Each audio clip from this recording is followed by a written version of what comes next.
ত্ৰিপুৰা CPIMৰ বৃহৎ শোভাযাত্ৰা। ধুবুৰী জিলা কমিটিৰ উদ্যোগত আয়োজিত সপ্তদশ সন্মিলন উদযাপন পূৰ্বে এক শোভাযাত্ৰা উলিওৱা হয়।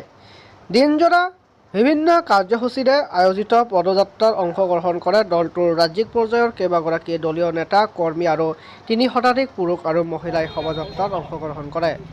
স্মাৰ্ট মিটাৰ মূল্যবৃদ্ধি, নিবনুৱা সমস্যা, নিবনুৱাক সংস্থাপন দিয়া কেইবাটাও দাবীৰে চৰকাৰলৈ দাবী জনোৱা পৰিলক্ষিত হয়। কি ক'ব আজি যিহেতু আপোনালোকে মুকলি সভাৰ পিছত পদযাত্ৰা কৰিলে? আপোনালোকে লক্ষ্য কৰিছে যে বিজেপি চৰকাৰ যিধৰণে দেশখন চলাইছে তাতে খাটি খোৱা মেহনতি মানুহ জ্বলা কলা হৈছে। বজাৰৰ অতিপাত মূল্যবৃদ্ধি, বয় বস্তুৰ মূল্যবৃদ্ধি অসহনীয় বজাৰ কৰিবলৈ হৈছে কৃষকসকল, শ্ৰমিকসকলে।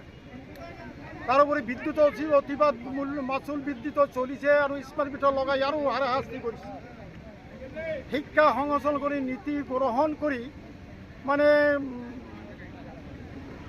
পঢ়াশালীৰ সংখ্যাটো কমাই আনিছে আৰু কিছুমান মানে পদ বিলুপ্ত কৰিছে।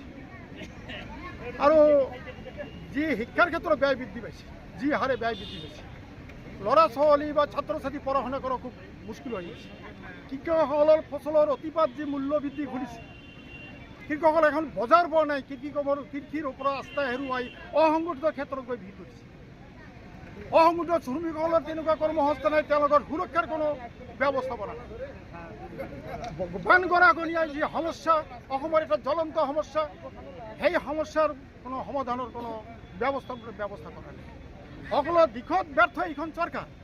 আমাৰ ধুবুৰী জিলাত কল কাৰখানা নাই। এখন জুইশালা কল কাৰখানা আছিল, কেতিয়াবাই বন্ধ হৈছে। এতিয়া চক্ৰান্ত চলিছে তাৰ মাটি হস্তান্তৰ কৰাৰ কাৰণে বিভিন্ন মহলৰ তীব্ৰ বিৰোধিতা আমি কৰিছোঁ। কেইটামান ফলৰ মিল আছে আৰু কেইটামান বাঁহ বেত আৰু মানে ইটাৰ ভেটাৰ বাহিৰে কৰ্মসংস্থান বুলি একো নাই এইখন জিলা। এইবোৰ মানুহ ক'ত যাব? কাম বিচাৰি যেতিয়া গুৱাহাটীৰ ফালে ওচৰৰ ফালে গুচি যায়, এতিয়াই আহিছে উগ্ৰ জাতীয়তাবাদী নামত উস্কানি, বিভাজন, আক্ৰমণ, মিয়া অসমীয়া নামত আক্ৰমণ আহিছে। ধুবুৰীৰ শ্ৰমিকসকলে ভয়ত আহি ঘৰত থাকিব লাগিছে, নাখাই থাকিব লগা হৈছে। এই দুৰৱস্থাৰ সৃষ্টি কৰিছে। আৰু আপোনালোকে যে এইখন দেশত আমাৰ সংবিধানৰ ওপৰত যিধৰণে বিজেপি আক্ৰমণ নমাইছে, সংবিধান মানে আমাৰ গণতন্ত্ৰ, আমাৰ যুক্তৰাষ্ট্ৰীয় কাঠামো, সমতা, সামাজিক ন্যায় ইত্যাদি ধৰ্মনিৰপেক্ষ নীতি আজি আক্ৰান্ত। এতিয়া আনিছে এক দেশ এক নিৰ্বাচন, এক দেশ এক নিৰ্বাচনৰ শ্লোগান আনি মানে ৰাজ্যৰ ক্ষমতা কৰ্তন কৰিব বিচাৰিছে। ইয়াৰ আমি তীব্ৰ বিৰোধিতা কৰিছোঁ। এক দেশ নিৰ্বাচন বাতিল কৰক, এনেকুৱা মানে জনভিত্তিক ক্ৰিয়াকলাপ কৰিছে।